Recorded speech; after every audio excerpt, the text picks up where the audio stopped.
الفول الأخضر بالزيت عن جد وقت تشوفوا طلعت الشمس وبدأ عندكم الربيع ما في ألذ ولا أطيب من أكلة فول مسقسق بالزيت. عن جد الطعم بيكون خيال. طريقة أكيد جدا سهلة. نحن هون بعد ما غسلنا الفول الأخضر رح نقيم منه الحواف أو هن الأطراف.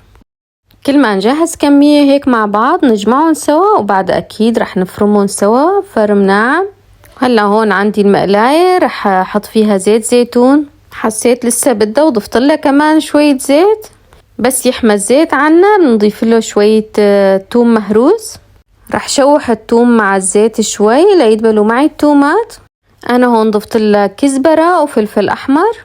هالأكلة كتير بتحب الكزبرة. أنا ضفت لها كمية منيحة من الكزبرة بس لو في الكزبرة الفريش كمان بتطلع ألذ. بعدها رح نضيف الفول الأخضر ونحرك الفول مع الزيت ونحمصه لنخليه يتقلقل بالزيت. شوفوا كيف عم يتقلقل بالزيت عن جد غير شكل. هلأ أكيد ما رح ننسى الملح. رح نملحه ونهدي الغاز ونرجع لهم بعد 10 دقايق تقريبا.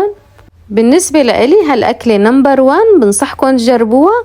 وألذ شي لما بتاكلوها مع الخبز وكاس اللبن جنب الخضرة الناشفة والمخلل.